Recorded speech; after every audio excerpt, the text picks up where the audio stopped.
আসসালামু আলাইকুম। আমার ছেলের নাম হচ্ছে মুয়াজ, ওর বয়স 2.5 বছর। ওর সমস্যাটা হচ্ছে রোজার ঈদের কিছুদিন আগে, 4-5 দিন আগে একটা ফোড়ার মতন হয়।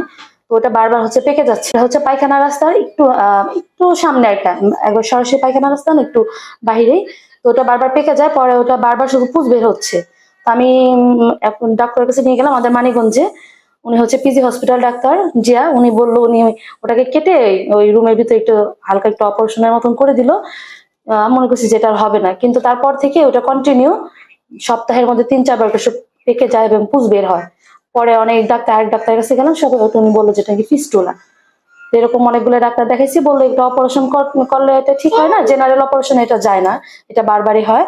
তো সেই ক্ষেত্রে এটা এইভাবেই থাকবে, বড় হয়নি, বড় হলে এটা করা যাবে। তো যাই হোক, এটা পরে শেষে ওর বাবা আসলো, ওর বাবা বললো যে এটা বাহিরে, তাহলে আমরা দেখি বাহিরে, কারণ বারবার দেখা যাচ্ছে যে পুজ বের হয়। এটা তো আসলে একটা বাচ্চার পক্ষে সম্ভব না, কারণ আমাদের বড় মানুষই একটা জায়গা থেকে বারবার পুজ বের হলে কিরকম লাগে, আর বাচ্চা।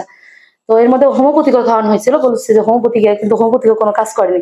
জাস্ট একটু কম ছিল, মানে পুজটা একটু কম বের হতো, কিন্তু কন্টিনিউ বের হতো, মানে থামেনি কখন।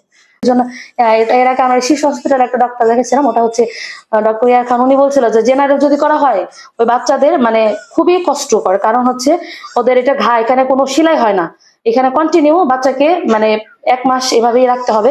তারপর এটা হবে কিনা 50% গ্যারান্টি, কোনো 100% গ্যারান্টি দেয় নাই জেনারেলে। কারণ হচ্ছে এটা আহ, কাঁচা থাকে, অনেকদিন পায়খানা আছে, কাঁচা থাকে, এটা কষ্ট হয়ে যায় বাচ্চাদের পক্ষে, এটা অনেক কষ্ট হয়। পরে আমরা তো চিন্তা করছিলাম যে ইন্ডিয়া যাওয়ার জন্য, এরকম প্রিপারেশনও নিয়ে ফেলছি। পরে ওরা ইউটিউবে ঘাটাঘাটি করে স্যারের ইনফরমেশনটা বা ইরফান স্যারের এই একটা চ্যানেল দেখে, চ্যানেল থেকে ওনার এইটা পাওয়ার পরে বললাম যে দেখে আসি। তারপরে যে এখানে আসার পরে তো স্যার দেখার পরেই বললো যেটা ওর অপারেশন করলে ইনশাল্লাহ ভালো হয়ে যাবে 100%। স্যার বলছে যেটা এই জায়গা থেকে আর হওয়ার কোনো পসিবিলিটি নাই, অন্য জায়গা থেকে হতে পারে, এটা আলাদা, এটা একটা পরের বিষয়, বাট এখান থেকে আর হওয়ার সম্ভাবনা নেই, ভালো হয়ে যাবে। তখন লেজারের মাধ্যমে এটা ভিতর থেকে পুড়িয়ে দেওয়া হবে, এভাবে জিনিসটা আর হবে না, এটাই বলছিল। পরে অপারেশনের ডেট দেওয়া হয়, এটা লেজারের মাধ্যমে, আর এটার কোনো ব্যথা মুক্ত, কোনো ইনফেকশন নেই, কোনো ব্যথা হবে না।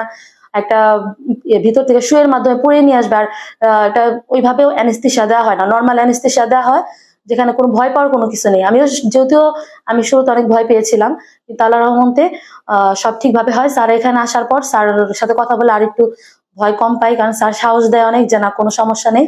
কারণ ওর অপারেশনের আগে সপ্তাহে আরেকটা বাচ্চার ঠিক করানো হয়েছে, তো এই জন্য আমি আর করিনি। আমরা সাথে সাথে সিদ্ধান্ত নিয়ে ফেলি ওর অপারেশনে, এবং আমরা অপারেশন করাই, করানোর পর ইনশাআল্লাহ ভালো থাকে, এবং ও ভোর রাতে থেকেই ও সুস্থ, ওর কোনো ব্যথাও হয়নি আল্লাহর মতো।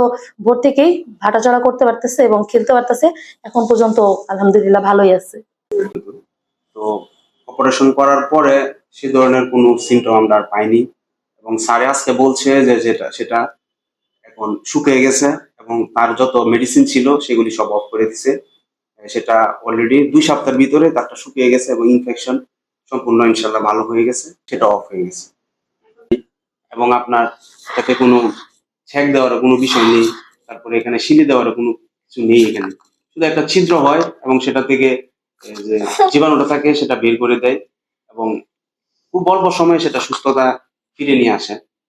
এবং লেজারের মাধ্যমে যে রুগী আরো কষ্টের অনেকাংশ কমে যায়, এবং কোনো কষ্টই হয় না বলে চলে। কারণ সেটা হলো আপনার একদিন, যেদিন অপারেশন করবে ঠিক তার পরের দিনই আমরা রিলিজ নিয়ে চলে যেতে পারি। সেটা হলো লেজারের সবচেয়ে বড় বেনিফিট, অ্যাডভান্টেজ।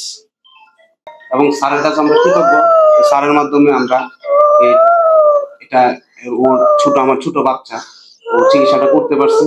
স্যারের কাছে আমরা অনেক কৃতজ্ঞ। হিসেবে সে ছোট বাচ্চা হিসেবে তাকে এক্সট্রা কেয়ার করা হয়েছে, এবং খুব সুন্দরভাবে তাকে কেয়ার করে এখন আল্লাহর রহমতে স্যারের কেয়ারের মাধ্যমে উনি সুস্থ আছে, আলহামদুলিল্লাহ এখন ভালো আছে। সবাইকে ধন্যবাদ। সবাই আমার বাচ্চার জন্য দোয়া করবেন। আসসালামু আলাইকুম।